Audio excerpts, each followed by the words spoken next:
where tonight we're playing for keeps. Keeping his eye on the ball, Jason Manford.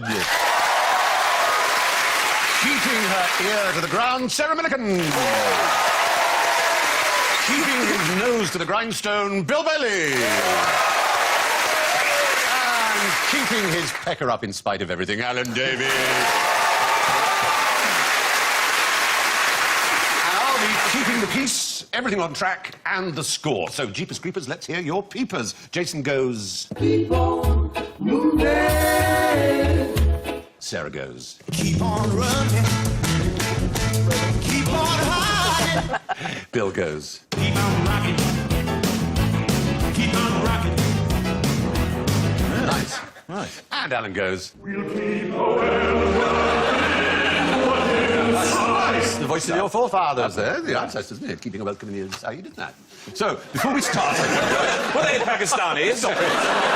Stop it right now. I'm going to lay down the law. Like the teacher's first day at school, he's strict just so that people are afraid of him. Yes. Authority's got to be laid down. I'm not going to have... Right. Yes. How's that going? Oh, sir, trying to get all umpty. Yes. Before we start. Mocking my Welsh accent. Northern Europe. From Cape Town. Welcome to the valleys in Cardiff. It's my accent. You stop halfway through, isn't it? Isn't it? Yes. It's gone all street now. Yeah, I stop halfway through, innit? That's like that. Right, OK, all right. Stephen Fry, yeah, right, that's it. Anyway, an easy K-series question to start us going. I still think in pounds and ounces, but what unit does modern science use to measure weight? Kilograms? There you go. First word, kilograms, no. What does kilogram weigh? 2.2 pounds. What does it measure, I need to say? What does a kilogram measure? Weight. No. Water. Kilograms. Measures water. Water. Grams? Rucksacks. There are 1,000 grams in a kilogram, but what is it actually measuring? In my case, a crying lady. What quantity, what aspect of a thing or an object? Is it? Hatred. Hatred and vileness. Bile. Sarcasm, I don't know. Perversion. No. Mass. Valiant. Mass!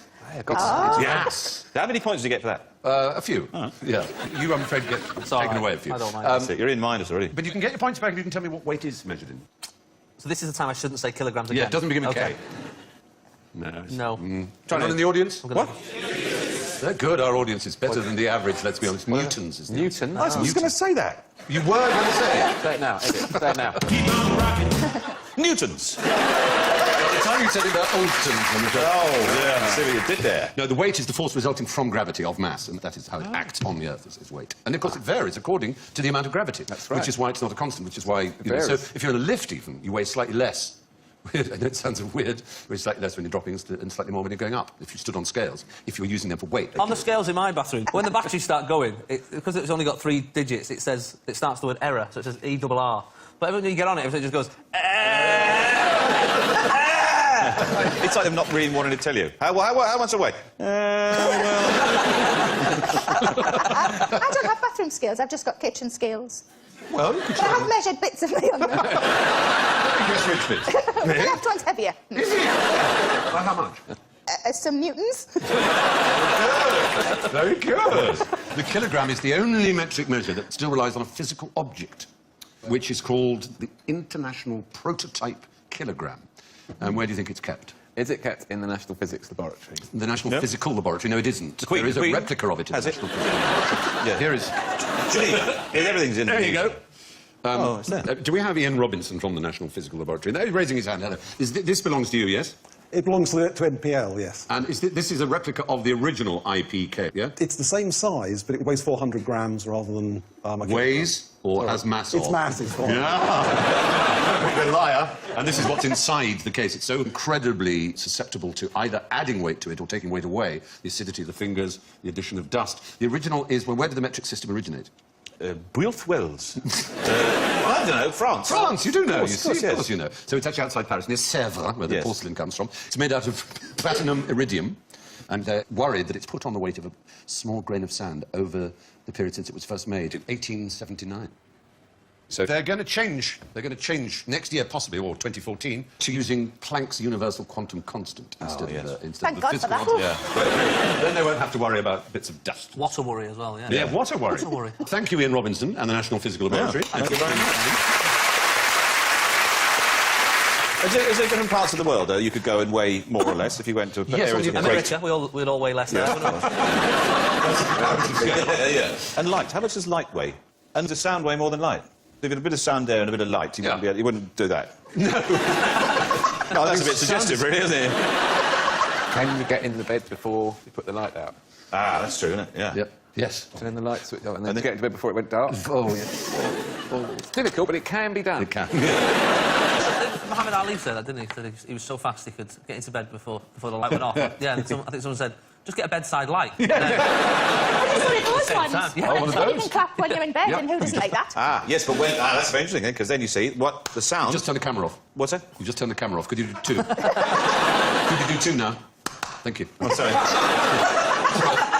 We used the same system. We didn't expect anybody What to just clap. happened? You turn the camera off by clapping. Just the whole universe. Just... You're back again now. That's it. Don't clap. What would happen? If... No, I'm just saying it was rhetorical. I was just saying... There's a question. What would happen, Stephen? Discuss. Let's see whose house it is. Now, we were talking about bits and bytes. What is a kilobyte, in fact? How many bytes in a kilobyte? 1,000? 100? 1,000. 10,000? 100,000? I want 1,000,000. No, it's a... It's 9. No. I just like to be different. 42. Anyone in the audience? Oh, the audience gets a big penalty.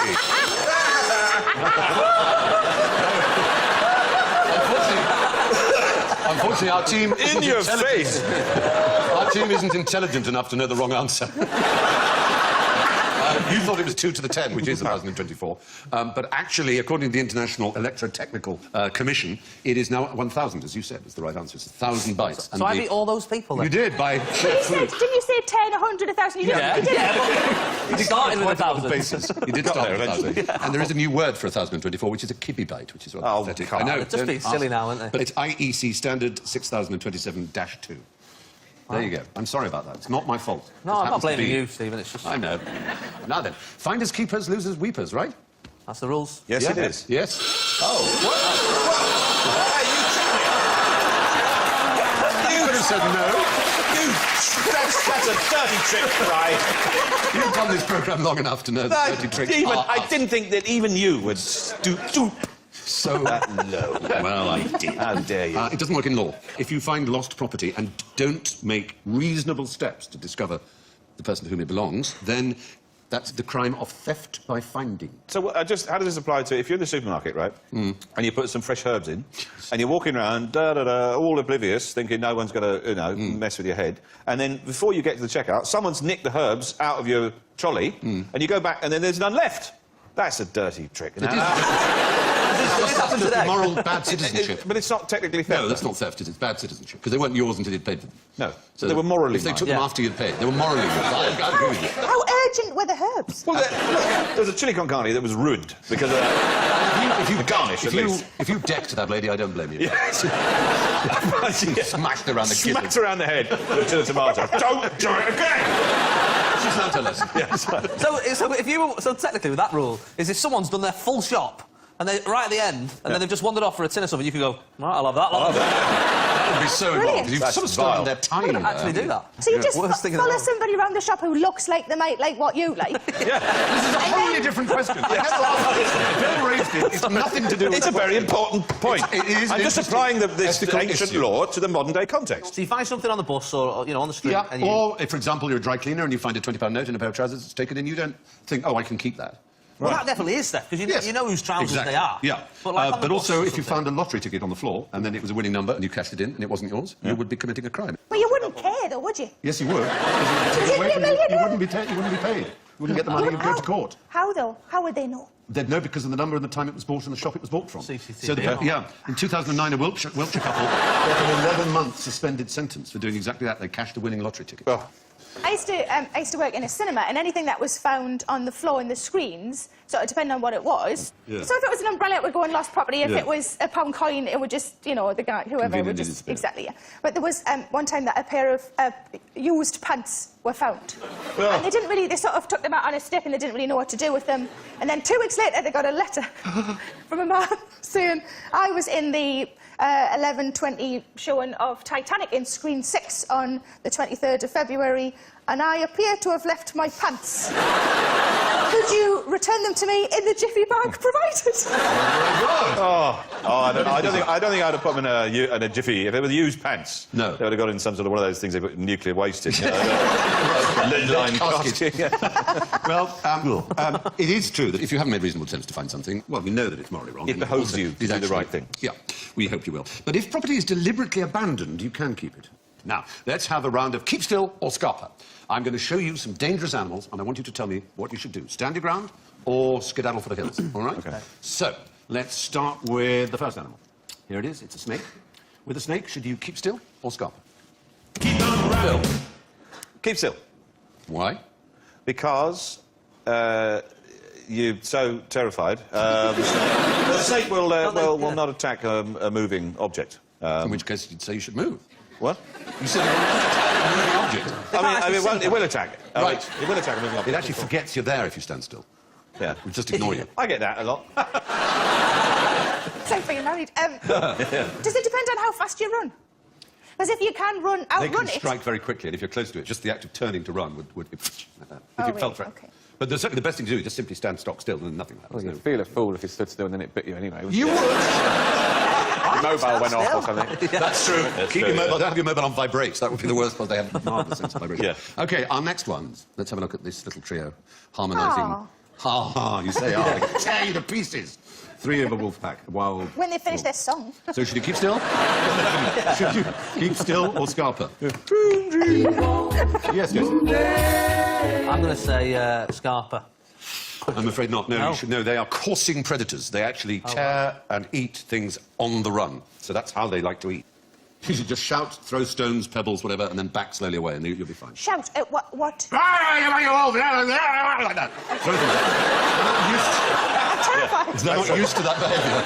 And the wolves, they asked? they just back away, going, it's mental. So what do you do with a monkey? Keep still or scarper? Nice, isn't it? Well, just reason with it. How many heads has it got? Sign language. Keep still. Yes, but not dead still. There's a particular open-mouthed, Like dancing? open-lipped No. thing that you do. You bare your teeth. Yeah. Round mouth, bare your teeth. And in round. Keep shaking around like That's it, that's it. Oh, Raise by your the time eyebrows. I've done it, he's And killed raise me. your eyebrows. Do that. That's it. Show your teeth. Raise your eyebrows. What does that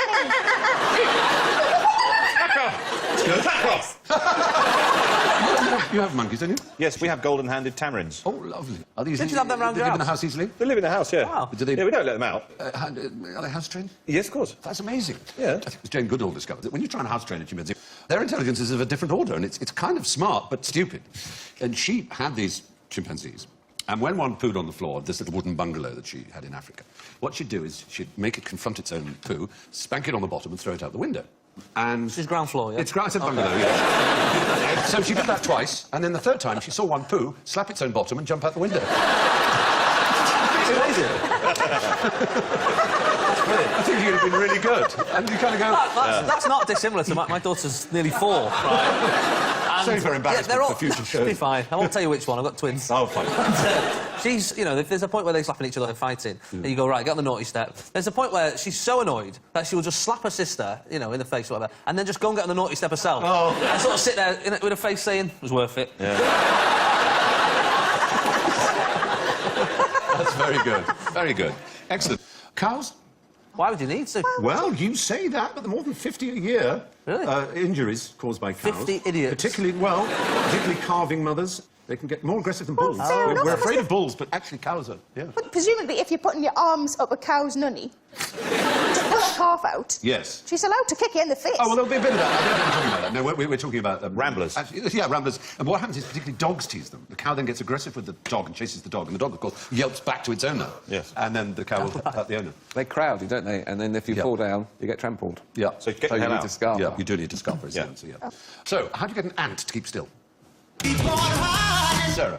Stop the music. Play that, that's very good. Do you know, by any chance, who was the first person accurately to portray small insects, most famously the flea, which is a very recognisable image, which is the cover of his book, Micrographia. He was a remarkable scientist, town planner. He has a law named after him of tension and springs. He was a contemporary of Newton and Christopher Wren. He was responsible for much of the town planning after the fire of London. And he used a microscope to see animals, including this little flea, and an ant. And there it is, which he was an amazing artist, as you can see. And he describes precisely how he got the ant to keep still. He said, "I gave it a gill of brandy, which after a while knocked him down dead drunk. He struggled, for wonderful phrases, for a pretty while very much." Sounds like he was drinking For a something pretty else. while very much. Till One for you, one for me. till at last certain bubbles issuing out of its mouth, it ceased to move and remained moveless for a good while. Moveless, yeah. Well, it was in 1665 the book came out. Well done. A gill, by the way, is a quarter of a pint. Wow. They can hold their booze, can't they, ants? 8 times their body weight. But what was this man's name? Remember? Audience? Remember. Robert Hooke. Well, yeah, Ian Robertson shouted that. Ian Robinson is a physicist, that's cheating. But yes, Robert Hooke. And he suffered, as many did, although he was one of the greatest geniuses who ever lived. Isaac Newton was a really thoroughly ghastly man. And he particularly hated Hooke and had him erased from history, because anybody who wasn't Newton was just not good enough. And all the portraits of him he got rid of, because he was so powerful, Newton, because he was such a genius and so recognised around the world. And an artist named Rita Greer has set herself the task of creating more portraits of Hooke than there are of Newton to redress the balance. And here's one. It's based on meticulously researched likenesses of him. There are now 20 in the world, as opposed to 16 of Newton. So Hooke has won, though obviously Newton was a truly great man. He was a bit of a wrong one. I'm afraid he was. A terrible No, he was egomaniac. Total egomaniac. Gravity. Very, I mean, Go to your head. yeah. He looks like he's had a few gills of whiskey there. He doesn't look, doesn't he? He doesn't look as if he's had much sun. Look, it's 2 little ants meeting in a pub. Hello, Mr. I'm Freddie. I love you. No, I love you. Well, there you go. How hard is it to be a nude model?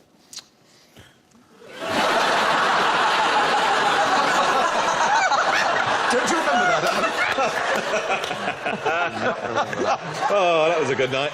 It's the woman second from the left who seems to be most enjoying the view. The one with the orange scarf. Were you He's going to need a bigger pad than that. They're all just drawing sections of you, aren't they? I'll do the helmet. Yeah. were you being funny there, or... That's not really him. Oh, it's not real. I assumed Bless you. that you would be funny naked. I'm sorry, Alan. Funny naked. Well, that's what I can see. Yes, you say what you see. Yeah. But there is actually a register of artists' models, RAM, that looks after the interests of models, and it thinks that the idea that life modelling is a breeze is completely wrong. To keep still for a long while, you get very pins and hard. needles and cramp. Pins and needles, cramp. So you have to do one thing at a time. You start with short poses called gestures, bold, action-oriented poses, which are used as a warm-up, and then you go 2 minutes, then 5 minutes, and then eventually 30 plus. There's more work for women than men. The classes prefer them, and there are more of them in the market, it appears. And in 1998, a man called George Bond took Northampton College to an industrial tribunal, claiming that he was not being employed on the basis of his gender and that it was sexual discrimination. In fact, they were able to demonstrate it was personal. And the reason was he couldn't hold a pose, he fidgeted, went to the loo too often, had a background in erotic films which troubled the A-level students, particularly one 16-year-old at whom he winked when she was drawing. Oh. Wait, what did he claimed he was squinting. Oh, what did he wink with? Well, he said that. He explained to him. He didn't have glasses, so he was squinting, but he did also improvise a pose which involved sticking his bottom into the air, which was described by some students as giving an unfortunate view. So, They didn't want him. They didn't want him there. They didn't no, want they to draw just him. didn't want George there. Get out, George. So he lost the case. But there are contentious issues described by the Register of Artist Models. And contentious issues include raids on studios by amusing non-art students who just want to see a nudie person. Yes. It's very silly. A warning against passing window cleaners. Yeah. And their policy is to suspend any member, that's an odd way of phrasing it, who gets an erection during a sitting. When I say suspend any member, I mean... Right, OK, yeah. Suspend yourself, wouldn't you? Forced out of the You'd register. have to say, all right, I'll get my coat. Right, yeah.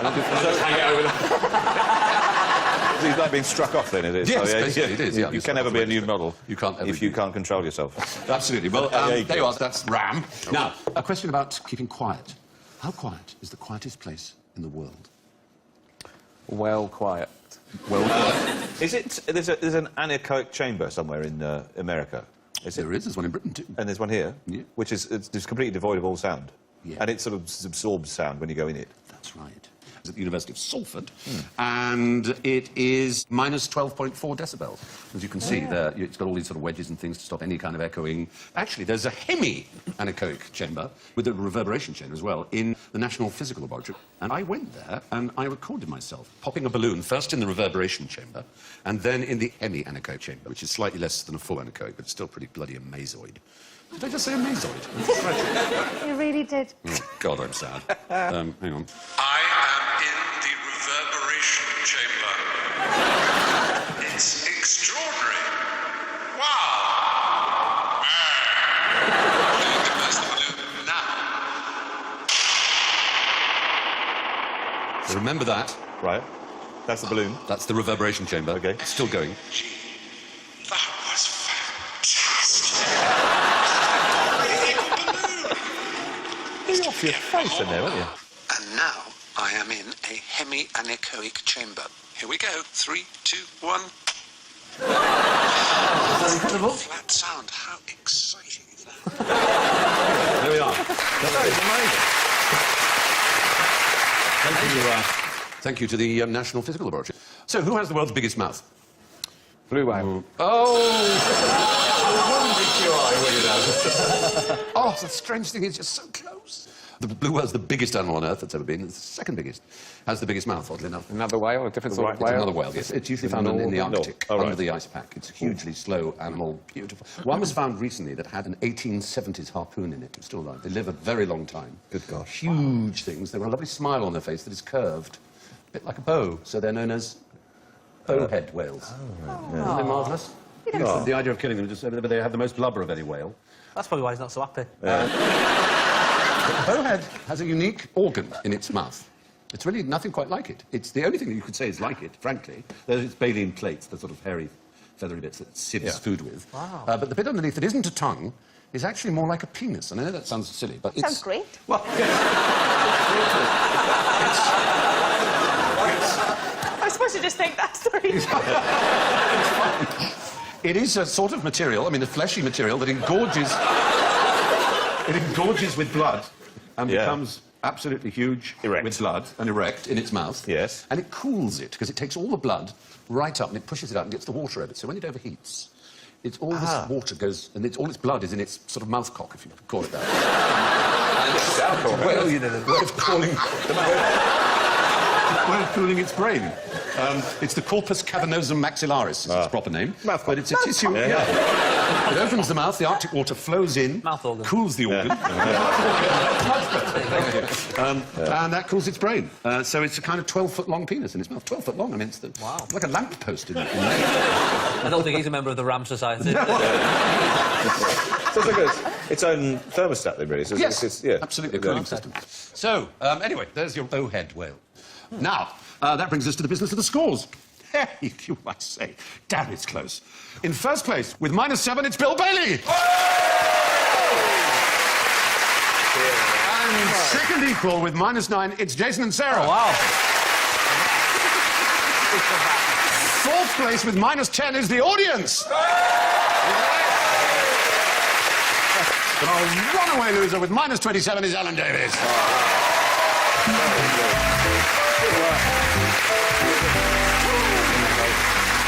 So it's thanks from Sarah, Jason, Bill, Alan and me. You all keep in touch now. You hear? Goodbye.